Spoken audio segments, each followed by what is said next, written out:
The book of Hosea, chapter 10, with a word of wisdom from our Father in Jesus' name, verse 1. Israel is an empty vine. He bringeth forth fruit unto himself. You're supposed to produce fruit for God, for the kingdom. Christ is the vine and you are the branches. But if you don't produce fruit, you're going to be chopped off of the tree of life and deceived into being grafted onto the tree of the knowledge of good and evil whenever you're deceived by Satan at the sixth trumpet. Because if you're a student of our Father's Word, you can't help but broadcast it and produce good fruit by planting seeds of truth. According to the multitude of his fruit he hath increased the altars. According to the goodness of his land they have made goodly images. And they're going to worship that image of the beast written of in Revelation 13, an image of Satan. He magnifies himself above everything that's called God. So he's not going to show up and say, make an image to worship. He's going to want all the worship for himself. Think of how much of an egomaniac he is. He's the original egomaniac.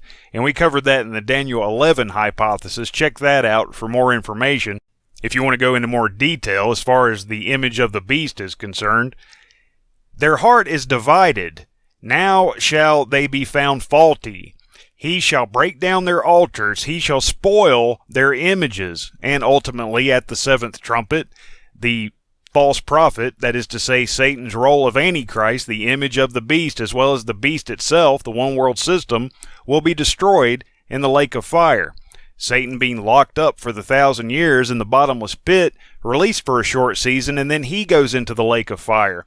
The only one sentenced to perish by name, making him the one and only son of perdition, the son that perishes. That's who Paul's talking about in 2 Thessalonians chapter 2. He's speaking of Satan in his role of Antichrist. Satan is the son of perdition. For now they shall say, we have no king, because we feared not the Lord. What then should a king do to us? They have spoken words swearing falsely and making a covenant. Thus judgment springeth up as hemlock in the furrows of the field. And we read of this hemlock in Amos chapter 5, the hemlock being the wormwood. Remember, again, the book of Revelation, wormwood being the bitter water that causes spiritual death, the antithesis of the living water that comes from the true Christ that brings about eternal salvation. For every positive, there's a negative. The inhabitants of Samaria, the capital of the 10 northern tribes, the kingdom of Israel, historically, and in the futurist sense, the capital of the one world system will be Jerusalem. That's where Satan shall appear. The inhabitants of Samaria shall fear because of the calves of Beth-aven, the house of emptiness, for the people thereof shall mourn over it, and the priests thereof that rejoiced on it, for the glory thereof, because it is departed from it.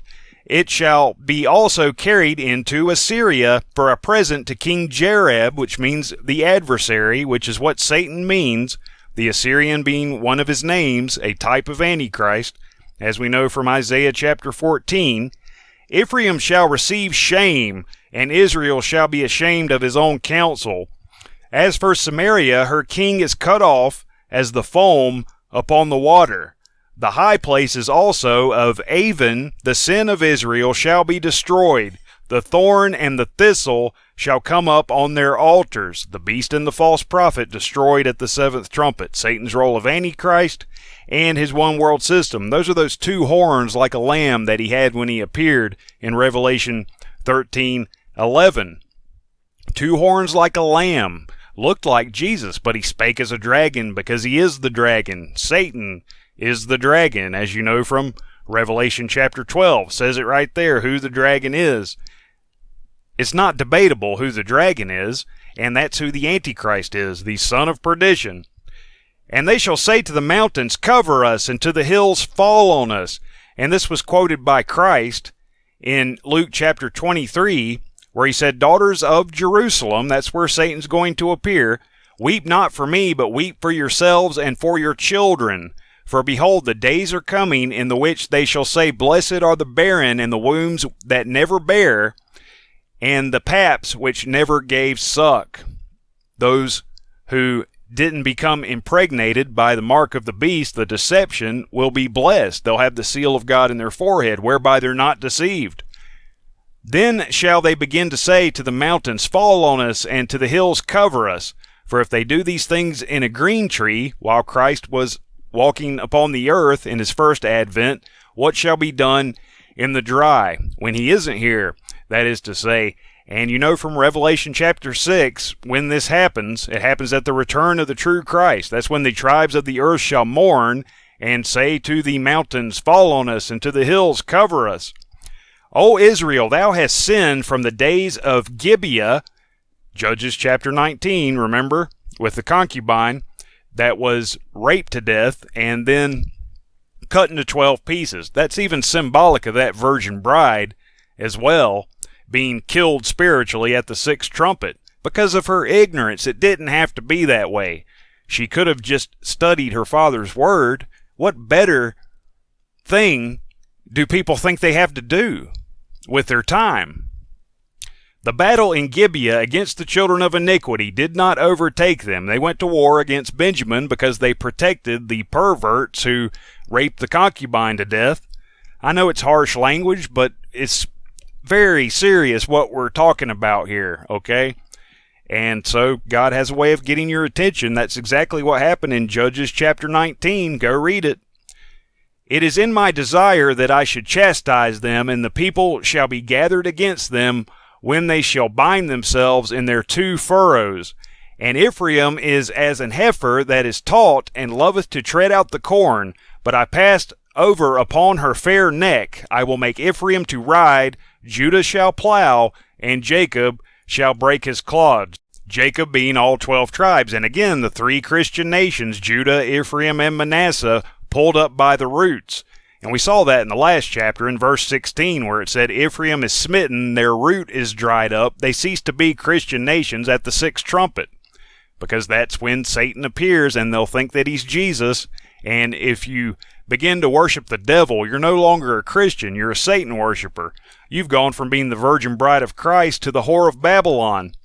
Sow to yourselves in righteousness, reap in mercy. Break up your fallow ground, for it is time to seek the Lord till he come and rain righteousness upon you. Get in your Father's word before it's too late. We're in the final generation now. You have to have that seal of God in your forehead, otherwise you're going to be deceived, period. Ye have plowed wickedness, ye have reaped iniquity, ye have eaten the fruit of lies. You fell for Satan's deception, you're falling for it now.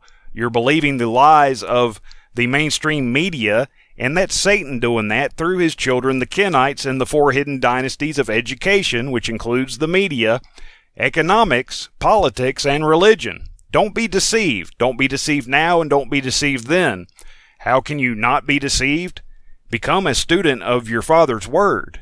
And you can't go wrong if you study it chapter by chapter, verse by verse, with understanding. You can't go wrong. Because thou didst trust in thy way, in the multitude of thy mighty men, therefore shall a tumult arise among thy people, and all thy fortresses shall be spoiled, as Shalman spoiled Beth Arbel in the day of battle. The mother was dashed in pieces upon her children.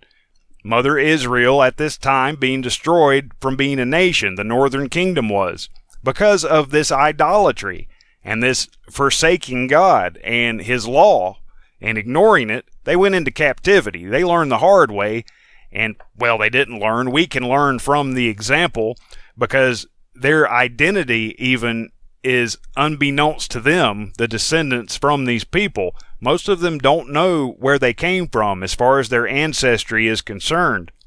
But those with the seal of God in their forehead are well aware of the migrations of Israel. So shall Bethel, the house of God, do unto you because of your great wickedness. In a morning shall the king of Israel utterly be cut off. And so it was historically, and the king of Babylon shall be destroyed at the seventh trumpet. That is to say, Satan's role of Antichrist and his one world system. Satan himself after the 1,000 years are finished. But rest assured, Satan will die in that lake of fire, along with whoever is stupid enough to follow him after all that. After the 1,000 years are finished and they still want to follow Satan, well, then they need to be blotted out of existence. So there you have it, the book of Hosea chapter 10.